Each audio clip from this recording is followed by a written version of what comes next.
Hello students, एक बार फिर स्वागत है आपका। तो आपने अगर मेरा फर्स्ट वीडियो देखा है कंप्यूटर एडेड डिजाइन कैड, जो कि 7th सेम मैकेनिकल का फर्स्ट मतलब 7th सेम मैकेनिकल का एक इम्पॉर्टेंट सब्जेक्ट है, जैसा कि मैंने कहा था।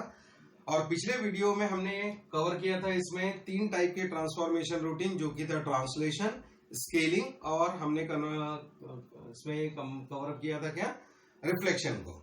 आज हम देखेंगे बाकी की 2 ट्रांसफॉर्मेशन रूटीन, जिसमें आएगा हमारे पास रोटेशन और एक आएगा शेयर। तो चलिए आइए इसको अच्छे से समझ लेते हैं। मैंने जैसा कि कहा है कि यहाँ पे न्यूमेरिकल आएंगे, तो न्यूमेरिकल के लिए हमको बेसिक समझना बहुत जरूरी है, और बेसिक जब हम समझ जाएंगे तो न्यूमेरिकल समझना बहुत ही आसान हो जाएगा, और वहां पे भी आपको वैरायटी ऑफ न्यूमेरिकल्स आपको देखने को मिलेंगे।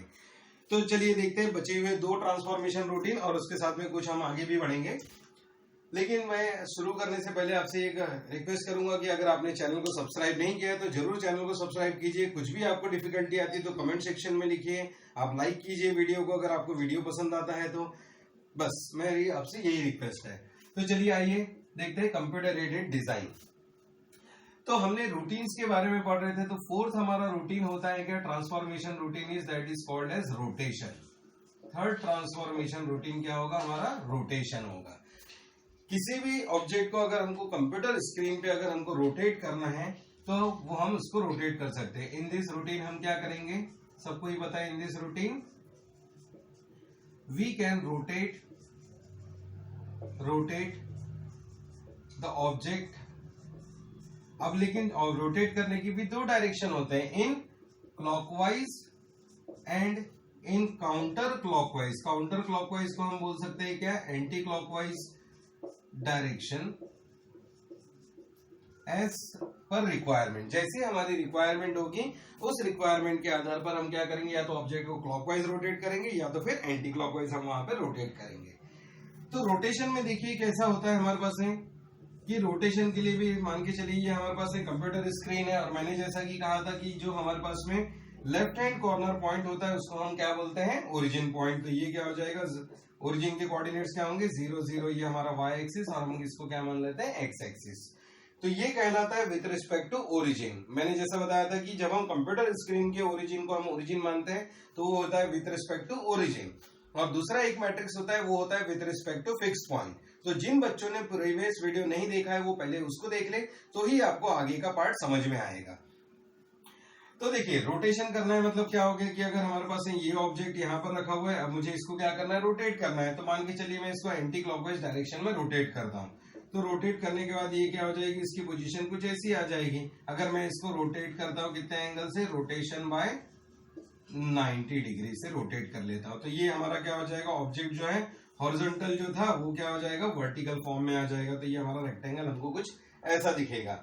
मैंने क्या कर दिया, इसको एंटी क्लॉकवाइज रोटेट किया। तो होता क्या है, कैड की टर्मिनोलॉजी में जब भी हम काउंटर क्लॉकवाइज या फिर हम बोलते हैं क्या, एंटी क्लॉकवाइज रोटेशन हम करेंगे तो उसको बोला जाता है पॉजिटिव रोटेशन। कैसा हम डिफाइन करेंगे, पॉजिटिव रोटेशन। और जब भी हम क्लॉकवाइज अगर रोटेट करेंगे, क्लॉकवाइज, तो ये क्या हो जाएगा हमारे लिए, that will be defined as negative rotation. Negative rotation होगा। तो थीटा की वैल्यू इस केस में क्या हो जाएगी, पॉजिटिव हो जाएगी, और थीटा की वैल्यू इस केस में क्या हो जाएगी, नेगेटिव हो जाएगी। मतलब अगर हमको rotation bye 90 degree counter clockwise करना है तो थीटा की वैल्यू क्या हो जाएगी, +90 हो जाएगी। वही अगर हम क्लॉकवाइज रोटेट करेंगे तो थीटा की वैल्यू क्या ले लेंगे हम, -90 डिग्री हम यहाँ पर यूज करेंगे। तो रोटेशन के भी 2 स्पेसिफिक मैट्रिक्स होते हैं हमारे पास में। एक होता है हमारे पास क्या, चलिए रोटेशन को R से डिनोट कर लेता हूं मैं। तो रोटेशन का मैट्रिक्स भी अब हमको ध्यान में रखना है, दैट इज इक्विवेलेंट टू होता है cos theta sine theta minus sine theta then cos theta. और फिर हम लिख लेंगे क्या, अपना आइडेंटिटी मैट्रिक्स, ये हो जाएगा 0 0 0 और 0 0 1। ये जो मैट्रिक्स होता है ये होता है विद रिस्पेक्ट टू ओरिजिन के लिए। तो पिछले वीडियोस में आपने देखा था कि ट्रांसलेशन का 1 मैट्रिक्स, स्केलिंग के 2 मैट्रिक्स, रिफ्लेक्शन के 3 मैट्रिक्स। तो 3 और 3 6 मैट्रिक्स हमने देखे थे। ये आज का है 7th मैट्रिक्स। अब इसमें भी क्या होगा, with respect to any fix point भी हो सकता है। फिक्स पॉइंट मतलब मैंने क्या बताया था कि ऑब्जेक्ट का अगर कोई भी एक पॉइंट है, मान के चलिए इसके कोऑर्डिनेट है 3 5, इस पॉइंट के अबाउट अगर हमको रोटेट करना है तो रोटेशन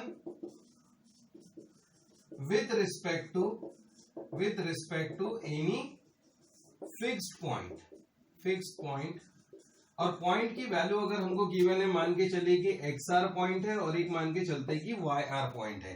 देखिए पॉइंट मतलब क्या, विद रिस्पेक्ट टू ओरिजिन, मतलब कंप्यूटर स्क्रीन के ओरिजिन के रिस्पेक्ट में, क्योंकि सारी चीजें जो प्रोग्रामिंग हमारी सेट होती है वो अकॉर्डिंग टू दिस ओरिजिन होगा। लेकिन अगर मुझे ऑब्जेक्ट को इस पॉइंट के अबाउट ही रोटेट करना है थोड़ा सा, तो मुझे क्या करना होगा, इसके पॉइंट्स मुझे पहले फाइंड आउट करने पड़ेंगे। तो पॉइंट हमको गिवन है, मान के चलिए इसको हम डिनोट करते हैं XR से और इसको डिनोट करते हैं YR से। किसी भी एक पॉइंट, हम चाहे तो सेंटर पॉइंट के अबाउट भी क्या कर सकते हैं, ऑब्जेक्ट को रोटेट कर सकते हैं, या पर्टिकुलरली ऑब्जेक्ट के किसी भी पॉइंट पर या स्क्रीन के किसी भी पॉइंट के रिस्पेक्ट में हम उस ऑब्जेक्ट को रोटेट कर सकते हैं। जैसे अगर मुझे इस ऑब्जेक्ट को अगर रोटेट करना है, इस पॉइंट को अगर हमको रोटेट करना है, तो हम क्या करेंगे, ऐसे इस पॉइंट के अबाउट रोटेट करेंगे। मैं क्या कर सकता हूँ, इस पॉइंट के अबाउट रोटेट कर सकता हूँ। तो ऑब्जेक्ट का रोटेशन जो है वो हम किसी भी मैनर में वहां पर फुलफिल कर सकते हैं, है ना। तो rotation with respect to any fix point XR YR। तो देखिए इस केस में क्या हो जाएगा, हमारे को रोटेशन का मैट्रिक्स जो है वो थोड़ा हमको अच्छी तरीके से याद रखना है। तो अब देखिए यहाँ पर क्या होता है, रोटेशन का मैट्रिक्स ये हो जाता है cos theta sin theta 0 minus sin theta cos theta and 0, और फिर आता है 1 minus cos theta into XR point. XR point मतलब जिस पॉइंट के अबाउट हम रोटेट करने वाले हैं उसका X कोऑर्डिनेट, प्लस होता है y of R sine of theta. ये हमारी पूरी एक टर्म है जो कि क्या आएंगी, फर्स्ट कॉलम में आएगी। फिर दूसरी टर्म होती है हमारी 1 minus cos theta into YR। अगर हम YR को पहले लिखेंगे तो यहां आ जाएगा minus XR into sine theta. तो ये होगी हमारी दूसरी टर्म, और तीसरी टर्म आएगी 1। तो ये हो जाएगा with respect to fixed point. तो देखिए क्वेश्चन में हमको गिवन रहेगा कि हमको किस पॉइंट के अबाउट लेना है, विद रिस्पेक्ट टू ओरिजिन लेना है या with respect to fixed point लेना है। तो ये चीज स्पेसिफाई जरूर वहां पे की जाएगी, पॉइंट्स गिवन रहेंगे या तो नहीं गिवन रहेंगे। तो रोटेशन में सिर्फ दो ही रोटेशन हो सकते हैं, या तो एंटी क्लॉकवाइज या तो क्या हो सकता है, क्लॉकवाइज रोटेशन, और दूसरा हो सकता है विद रिस्पेक्ट टू ओरिजिन और with respect to fixed point. तो चलिए जल्दी से स्क्रीनशॉट ले लीजिए इसका, फिर हम आगे बढ़ेंगे।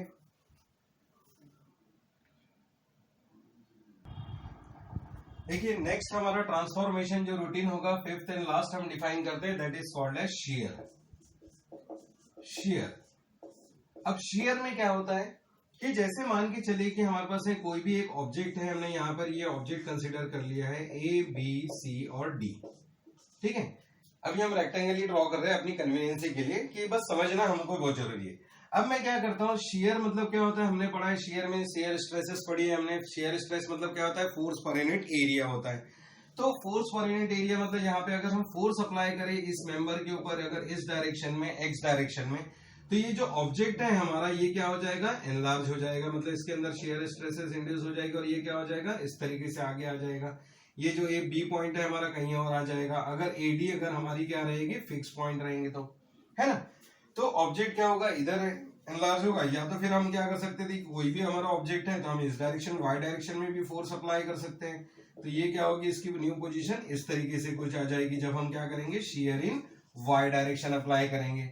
और अब हम लिख लेते हैं शेयर इन एक्स डायरेक्शन लिख लेते हैं। तो शेयर में क्या होगा, हमारे पास है दो डायरेक्शन होंगे, या तो एक्स होगा या तो वाई होगा, किसी भी एक डायरेक्शन में हमको क्या होगा, फोर्स हमको गिवन रहेगा शेयर की वैल्यू।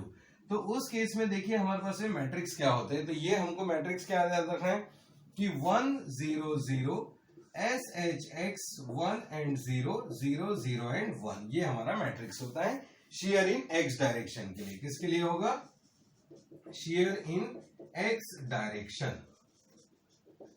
और दूसरा होता है हमारे पास है 1 0 0 0, यहां पे हम लिखते हैं क्या, 1 SHY 0 0 1 0 एंड 0 0 1। डायगोनल में कभी भी जीरो वैल्यू नहीं आएगी, इसका आप थोड़ा सा ध्यान रखिएगा। तो इससे ये अब देखिए शेयर कौन सा हो गया हमारा, वाई डायरेक्शन में, शेयर इन वाई डायरेक्शन में। तो यहाँ ज्यादा कुछ समझने वाली चीजें नहीं है। समझने वाली चीजें किसमें थी, हमारे फर्स्ट वीडियो में, कि ट्रांसलेशन में क्या होता है, स्केलिंग में क्या होता है, और रिफ्लेक्शन में क्या होता है। रोटेशन में तो सिंपली रोटेशन ही होगा, शेयर में सिंपली हम क्या करेंगे, फोर्स को अप्लाई करेंगे, दैट्स इट। तो ये दो मैट्रिक्स होंगे। तो टोटल अब मिला के देखिए हमारे पास कितने मैट्रिक्स हो गए, ट्रांसलेशन का 1, स्केलिंग के 2, तो हो गए 3, रोटेशन के हो गए हमारे पास 2 5, रोटेशन के 5, और फिर हमारे पास में हुआ रिफ्लेक्शन के 3, 8 हो गए, और ये 10। तो हमको क्या याद रखना है, कोई भी अगर न्यूमेरिकल हमको 2D ग्राफिक्स से रिलेटेड अगर सिंप्लीफाई करना है तो हमको ये 10 के 10 मैट्रिक्स क्या करने हैं, एज इट इज याद रखने हैं। तो सबसे पहला तो आप ये काम कीजिएगा कि सारे के आप नोट्स, इतने का आप नोट्स बना लीजिए और सारे मैट्रिक्स एक पेज में आप अच्छे से लिख के रख लीजिए, ताकि आपको पढ़ने में क्या रहेगी, आसानी रहेगी। तो चलिए जल्दी से स्क्रीनशॉट ले लीजिए इसका, आगे बढ़ते हैं फिर हम। अब आइए, अब हम समझ लेते हैं एक और नई टर्म जो कि हमारे बार बार क्या होगा, हर न्यूमेरिकल में यूटिलाइज हम करेंगे। एक होती है कॉन्केटेनेशन। कॉन्केटेनेशन क्या होता है कि sequence of transformation can be combined. जितने भी ट्रांसफॉर्मेशन हम करने वाले हैं उन सबको जब हम कंबाइन कर लेते हैं, ट्रांसफॉर्मेशन मतलब मैंने बताया 5 टाइप के ट्रांसफॉर्मेशन, तो उनको जब हम कंबाइन करते हैं इनटू ए सिंगल ट्रांसफॉर्मेशन, किसमें कंबाइन करेंगे, सभी को मिला के जब हम एक ट्रांसफॉर्मेशन लेके आएंगे यूजिंग द कॉन्केटेनेशन प्रोसेस। तो मान के चलिए कि मेरे पास, चलिए देख लेते हैं, अब मैं एक एग्जांपल ले लेता हूं कि मान के चलिए कि हमारे पास एक छोटा सा एक ऑब्जेक्ट था। हमने क्या कर लिया, ये ABCD एक ऑब्जेक्ट है। अब मैं क्या कर रहा हूं, इसको मैं बोल रहा हूं कि हमारी ये फाइनल पोजीशन यहां पर है इस ऑब्जेक्ट की, स्क्रीन के बाहर नहीं जाएगा, ये फाइनल पोजीशन मान के चलिएगी ये है हमारी A', B'। चलिए इसको ले लेते हैं, अब हम इसको ऐसा कर लेते हैं, इसको मैं वर्टिकल फॉर्म में लिख देता हूं। ये हमारा हो जाएगा A पॉइंट, ये D पॉइंट, D C और ये B मान के चलिए। चलिए देखिए, हमने एक एग्जांपल लिया, ये ओरिजिनल पोजीशन है मान के चलिए ऑब्जेक्ट की, और ये हमारे पास है A', B', C', D' के इंडिकेट कर रहे हैं कि फाइनल पोजीशन को। तो देख सकते हैं जैसा कि आप इस ऑब्जेक्ट को क्या किया गया है कि इस जगह से उठा के मतलब x में भी शिफ्ट किया गया और y में भी शिफ्ट किया गया। इसका मतलब इसके ऊपर कौन सा ऑपरेशन हुआ, ट्रांसलेशन ऑपरेशन हुआ। शिफ्टिंग ऑफ एन ऑब्जेक्ट मतलब क्या हो जाता है, ट्रांसलेशन। तो हमने इसके ऊपर क्या कर दिया, ट्रांसलेशन कर दिया। इधर से इधर भी लेके गए, इधर से इधर भी लेके आए। फिर अब आप जैसा कि देख सकते हैं कि यहाँ पर क्या हुआ, ऑब्जेक्ट जो है वो थोड़ा हमको पहले छोटा साइज का दिख रहा था, बाद में बड़े साइज का दिख रहा है। तो हमारे पास क्या होगा, दूसरा एक मैट्रिक्स आएगा, मतलब हमको क्या करना पड़ेगा, स्केलिंग करना पड़ेगा। तो हमने ऑब्जेक्ट को बड़ा या छोटा कर सकते हैं, तो यहाँ बड़ा किया हुआ है ऑब्जेक्ट को। फिर आप देख सकते हैं कि इसको अगर मैं रोटेट करता हूँ 90 डिग्री से, तो A इधर आ जाएगा, D इधर आ जाएगा, A', D'। इसका मतलब इस ऑब्जेक्ट को क्या किया गया, रोटेट भी किया गया है। तो रोटेशन किया गया, रोटेशन मान के चलिए कि R से किए। तो चलिए R तो हम नहीं लेते हैं अभी, थोड़ी देर के लिए मैं मान लेता हूँ सपोज की O ले लेता हूँ, कोई भी एक मैट्रिक्स, ठीक है। तो हमने क्या किया, यहाँ पर 3 टाइप के ऑपरेशन किए। हमने शिफ्टिंग की ऑब्जेक्ट की, उसको एनलार्ज किया और उसको क्या किया हुआ है, रोटेट किया हुआ है, क्योंकि ये हमारा कौन सा है, इनिशियल पोजीशन, और ये कैसी दिख रही है हमारी, फाइनल वाली मान के चलिए। तो इसका मतलब हमने क्या किया, 5 में से इसके ऊपर 3 ट्रांसफॉर्मेशन रूटीन्स यहाँ पर अप्लाई किए हुए हैं। तो जब हमने 3 ट्रांसफॉर्मेशन रूटीन अप्लाई किए तो उन सबको हम क्या करेंगे, सिंगल ट्रांसफॉर्मेशन में हम कन्वर्ट करेंगे, सिंगल ट्रांसफॉर्मेशन में। तो सिंगल ट्रांसफॉर्म में जब हम कन्वर्ट करते हैं तो उसको क्या बोलते हैं, कॉन्केटेनेशन प्रोसेस। तो बाय कॉन्केटेनेशन प्रोसेस हमको क्या मिलता है, हमको मिलेगा एक उसका रिजल्टेंट मैट्रिक्स, जिसको हम डिनोट करेंगे नॉर्मली R से, या फिर मेरा नाम भी लिख सकते हैं राजेश R। तो चलिए जान दीजिए, R से हम क्या करेंगे, इसको हम डिनोट करेंगे रिजल्टेंट मैट्रिक्स। मेरा नाम भी R से ही आता है, तो आप R लिखिए, ज्यादा बेटर होगा रिजल्टेंट के लिए, है ना। तो 3 टाइप के ट्रांसफॉर्मेशन मैट्रिक्स को हम क्या करेंगे, यहाँ पर एक जगह कंबाइन करेंगे। पहले हमने किया translation, then scaling, then rotation. तो हम लिखेंगे translation, then scaling, then rotation. Rotation को हमने डिनोट किया हुआ है O मैट्रिक्स से। कुछ भी नाम आप दे सकते हैं, कोई दिक्कत नहीं है यहाँ पर। लेकिन अब थोड़ा सा प्रोसेस को ध्यान से समझिए। मैट्रिक्स की एक प्रॉपर्टी होती है कि A into B matrix is may not be equal to B into A matrix. Non commutative matrix होते हैं। AB is not equal to क्या होता है, BA। बहुत सारे केसेस में ये रूल यहाँ पे फॉलो होता है, not non commutative, non commutative matrix होते हैं हमारे पास में। तो इसीलिए हमको क्या करना है, कॉन्केटेनेशन प्रोसेस सॉल्व करते समय थोड़ा सा हमको केयर करना है कि रिजल्टेंट मैट्रिक्स एक बार में आप कैलकुलेटर में फीड नहीं करेंगे। क्या करना है आपने, सबसे पहले इन दोनों मैट्रिक्स का मल्टीप्लाई करना है, T का मल्टीप्लाई S के साथ में, तो हमको मिलेगा एक नया मैट्रिक्स जो कि TS का कंबाइंड मैट्रिक्स होगा। फिर हम O को एज इट इज लिखेंगे। फिर अब हम इन दोनों को जब हम मल्टीप्लाई करेंगे तब हमको जो मिलेगा TSO वो अब हमारा क्या रहेगा, रिजल्टेंट मैट्रिक्स रहेगा। अगर हमारे पास एक कंटिन्यूअस वे में अगर हमको 5 मैट्रिक्स गिवन है तो पहले 2 को मल्टीप्लाई कीजिए, फिर उसका जो रिजल्टेंट आता है नेक्स्ट वाले के साथ, फिर जो रिजल्टेंट आएगा 3 मैट्रिक्स का उसको चौथे वाले के साथ, फिर चारों का जो रिजल्टेंट आएगा उसको 5वें वाले के साथ में। तो सिक्वेंशियल ऑर्डर में ही क्या होगा, इसका मल्टीप्लीकेशन होगा। अगर आप गलती से एसओ को मल्टीप्लाई कर लेते फिर टी से मल्टीप्लाई कर देते, दैट इज वो आपको करेक्ट आंसर नहीं देगा, क्योंकि सिक्वेंशियल ऑर्डर में अगर कोई भी ऑपरेशंस हुए हैं तो हमको उसका सीक्वेंस मेंटेन रखना है, तभी हमारा क्या होगा, प्रॉपर जो फाइनल इमेज है वो हमको जैसे रिक्वायर्ड है वैसी दिखेगी। अदरवाइज आपको देखना था इधर, दिखेगा कहीं और, या फिर गायब भी हो जाएगा इमेज। तो ये चीज नहीं होनी चाहिए। तो जब हम प्रॉब्लम सिंप्लीफाई करेंगे तो उससे भी हमको समझ में आएगा कि हमारा प्रॉब्लम करेक्ट जा रहा है कि क्या हो रहा है, वो हमको आंसर में क्लियर हो जाएगा। तो आप ये चीज का ध्यान रखिएगा। तो कॉन्केटेनेशन प्रोसेस मतलब क्या होता है, it is a step by step way of multiplication of matrices of transformations which we have performed onto the numericals. So चलिए जल्दी से स्क्रीनशॉट ले लीजिए।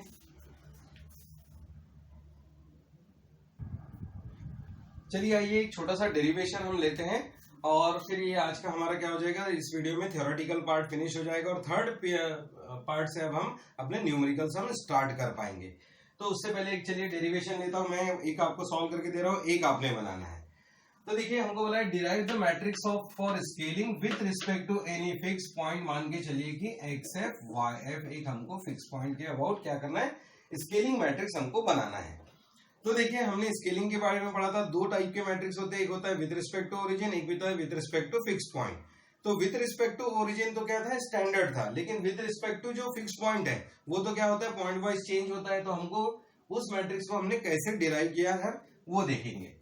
तो देखिए मान के चलिए कि अगर हमारे पास में कंप्यूटर स्क्रीन के ऊपर कोई भी अगर ऑब्जेक्ट है, एक हम एक्स और वाई एक्सिस ले रहे हैं हम यहाँ पर, ये हमने क्या कर लिया कि एक ऑब्जेक्ट ले लिया यहाँ पर ए बी सी डी, एक हमने रेक्टेंगल को कंसीडर कर लिया, ठीक है।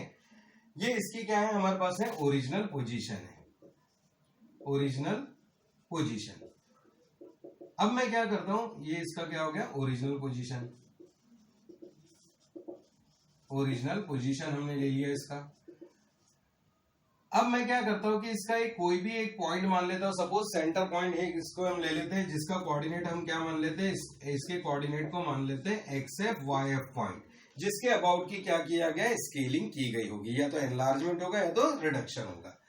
तो अब देखिए सबसे पहली जो स्टेप होगी, हमको क्या परफॉर्म करना होता है, अगर हमको स्केलिंग परफॉर्म करनी है with respect to X F Y F, तो हमने क्या करना पड़ेगा, सबसे पहले जो पॉइंट है हमारा उसको क्या करेंगे, हम कंप्यूटर स्क्रीन के ओरिजिन पर लाएंगे।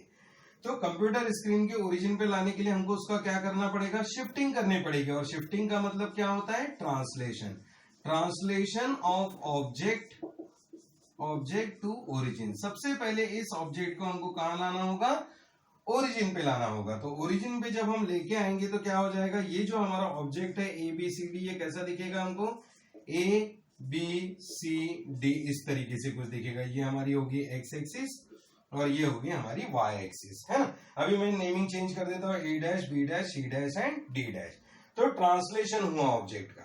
अब ट्रांसलेशन में मैंने ये बताया था आपको कि जब भी हम ओरिजिन से दूर जाते हैं तो हमेशा पॉजिटिव ट्रांसलेशन होगा और टुवर्ड्स ओरिजिन आएंगे तो निगेटिव ट्रांसलेशन होगा। तो ट्रांसलेशन का मैट्रिक्स हमने क्या पढ़ा था कि ट्रांसलेशन के मैट्रिक्स में होता है 1 0 0 0 1 0 and T X T Y and 1 होता है ना। लेकिन अभी देखिए अब हमने क्या किया हुआ है, इसको ऑब्जेक्ट को किधर लेके आ गए हम, ओरिजिन की तरफ। ओरिजिन की तरफ लेके आए मतलब क्या हुआ, निगेटिव ट्रांसलेशन। तो इसके जो यूनिट्स होंगे वो कैसे हो जाएंगे, निगेटिव यूनिट्स हो जाएंगे। तो हमने क्या कर लिया, अब निगेटिव यूनिट्स तो होंगे तो लेकिन कितने यूनिट्स होंगे, तो एक्स में हमने कितने यूनिट से शिफ्ट किया इसको, जो भी एक्स एफ की वैल्यू होगी वो यहाँ पर आएगी और जो वाई एफ की वैल्यू होगी वो यहाँ पर आएगी। तो that will be equal to minus X F and T Y की वैल्यू जो है वो कितनी हो जाएगी, माइनस वाई एफ। तो हमारा जो ट्रांसलेशन का मैट्रिक्स होगा वो क्या हो जाएगा, 1 0 0 0 1 0 minus X F minus Y F and क्या हो जाएगा 1। देखिए यहाँ अगर मान के चलिए 3 2 होता तो हम क्या करते हैं, x में -3 आते हैं और y में 2 से नीचे आते हैं, तो ये कहाँ पे पहुंच जाता, 0 पे। तो वही हमने किया हुआ है कि -3 2 ना लिखते हुए हमने क्या लिखा है, minus X F and minus Y F. ये क्या हो गया, हमारे ट्रांसलेशन यूनिट्स हो गए। अब ट्रांसलेशन होके ये यहाँ पर आ गया ऑब्जेक्ट। अब हमारे पास क्या है, स्केलिंग का हमको मैट्रिक्स मालूम है कि उसको एनलार्ज या रिड्यूस कैसे किया जाता है। तो अब हम क्या करेंगे, नंबर 2 जो स्टेप है वो हम अपनी परफॉर्म करेंगे क्या, स्केलिंग। क्योंकि हमको क्या बोला, स्केलिंग का मैट्रिक्स डिराइव करो with respect to fix point, लेकिन हमको ओरिजिन का तो नोन है। तो स्केलिंग विद रिस्पेक्ट टू क्या होगा, origin. Scaling with respect to origin में क्या होता है कि जो भी हमारा ऑब्जेक्ट था अब वो क्या हो जाएगा, एनलार्ज हो जाएगा विद रिस्पेक्ट टू ओरिजिन, है ना। तो विद रिस्पेक्ट टू जब ओरिजिन ये एनलार्ज हो चुका रहेगा तो ये ऑब्जेक्ट हमको इस तरीके से कुछ नजर आएगा, ये एक्स एक्सिस और ये क्या हो जाएगी, वाई एक्सिस। हमने क्या कर दिया, ऑब्जेक्ट को बड़ा कर दिया। तो इसकी नेमिंग ले लेते हैं, suppose A dash, double dash, B double dash, C double dash, D double dash. तो अब हमने क्या कर दिया, एक और मैट्रिक्स, मतलब यहाँ पर एक और ऑपरेशन परफॉर्म कर लिया है। तो scaling with respect to origin ये आपको पता है कि कैसे होता है, 1 0 0 0 1 0 0 और होता है sorry S X 0 0 0 S Y 0 और होता है 0 0 1। तो ये हमारा होता है स्केलिंग मैट्रिक्स। अब स्केलिंग के यूनिट्स तो हमको गिवन नहीं है, तो हमने क्या मान लिया, चलिए एस एक्स और एस वाई यूनिट से ही उसको क्या कर दिया, एनलार्ज कर दिया, चाहे बड़ा या चाहे छोटा जो भी है।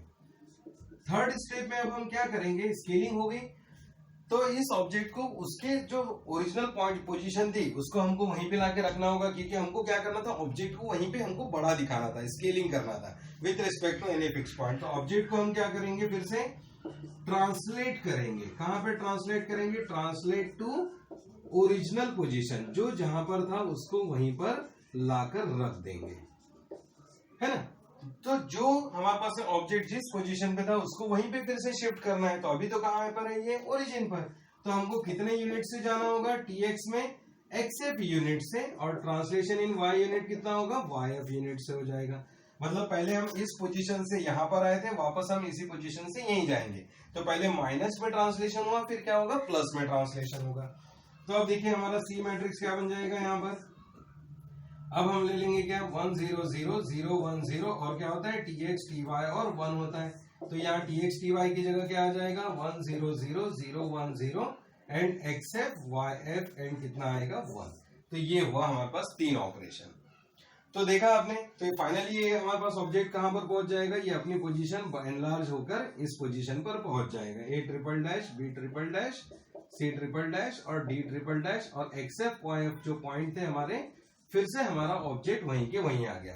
देखा आपने, तो हुआ क्या कि ऑब्जेक्ट को हमको क्या करना था, स्केल करना था, एनलार्ज करना था, एनलार्ज करके ऐसा दिखाना था बड़ा। लेकिन अब हमने क्या किया कि उसके लिए हमको कितने ऑपरेशन परफॉर्म करने पड़े, 3। पहले ऑब्जेक्ट को कहां लाना पड़ा, ओरिजिन पर। ओरिजिन पे लाने के बाद उसका हमने एनलार्जमेंट किया विद रिस्पेक्ट टू क्या हुआ, स्केलिंग किया with respect to S X and Y S Y, और वो भी किसके रिस्पेक्ट में, ओरिजिन के रिस्पेक्ट में, क्योंकि अब हमारा ऑब्जेक्ट कहाँ आ गया, ओरिजिन पर आ गया। और फिर ले जाकर हमने क्या कर दिया, उसको ले जाकर वापस हमने पुटअप कर दिया। तो जब भी हमारे पास में कोई भी फिक्स पॉइंट के अबाउट ऑपरेशन होता है तो उस समय कौन से ऑपरेशंस होते हैं, 3 ऑपरेशंस होते हैं, translation, scaling, then translate to original position. और अब हम देखेंगे बाय कॉन्केटेनेशन प्रोसेस। तो कॉन्केटेनेशन प्रोसेस में क्या होता है, concatenation process resultant will be equals to क्या हो जाएगा, जितने भी हमने क्या किए हैं, ट्रांसफॉर्मेशंस परफॉर्म किए हैं, उन सबका क्या करेंगे, सीक्वेंशियल ऑर्डर में मल्टीप्लाई। तो R will be equals to A B C. तो आर यानी पहला हमने ऑपरेशन कौन सा किया था, 1 0 0 0 1 0 minus X F minus Y F and 1 into B हमने किया scaling S X 0 0 0 S Y 0 0 0 and 1, और तीसरा हमने परफॉर्म किया था क्या, retranslation 1 0 0 0 1 0 and X F Y F and 1। तो अब हम क्या करेंगे, पहले इन दोनों मैट्रिक्स का मल्टीप्लाई कर लेंगे, जो भी रिजल्टेंट आएगा उसको हम इसके साथ मल्टीप्लाई करेंगे, है ना। तो आपका जो रिजल्टेंट होगा वो क्या आ जाएगा, आप इसको जरूर मल्टीप्लाई करके देखिए घर में। पहले इन दोनों का मल्टीप्लाई कीजिए तो हमको एक वैल्यू मिलेगी, इनटू हम क्या करेंगे, इन दोनों, फिर ये वाला मैट्रिक्स एज इट इज लिखेंगे, और इन दोनों को जब हम मल्टीप्लाई करेंगे तो क्या आ जाएगा, S X 0 0 0 S Y and 0, और ये आ जाएगा हमारे पास से 1 minus S X into X F, 1 minus S Y into Y F, और ये आ जाएगा 1। तो इस तरीके से आपका मैट्रिक्स यहाँ पर क्रिएट हो जाएगा, जो कि मैट्रिक्स होगा किसका, with respect to any fix point X F Y F का, जो कि हमने ऑलरेडी लिख चुके हैं। तो देखा आपने, अगर with respect to fix point करने तो हमको कितने ऑपरेशन परफॉर्म करने पड़ेंगे, 3। लेकिन आप तो बोल रहे हैं कि अब 3 हम क्यों करें जब हमारे पास डायरेक्टली ये मैट्रिक्स अवेलेबल है। तो देखेंगे अब ये प्रॉब्लम में हमको समझ में आएगा कि कब हमने 3 ऑपरेशन परफॉर्म करने हैं और कब हमने डायरेक्टली ये मैट्रिक्स अपन को अप्लाई करना है। क्लियर? तो चलिए फिर आज के वीडियो में हम इतना ही देखेंगे। और फिर से मैं आपसे कहूंगा कि अगर आपने मेरे चैनल को सब्सक्राइब नहीं किया है तो सब्सक्राइब कर लीजिए, लाइक कीजिए, कमेंट कीजिए और अपना ध्यान रखिए। चलिए, हैव अ गुड टाइम सभी को। नेक्स्ट वीडियो से हम स्टार्ट करेंगे इसके numericals. Thank you very much.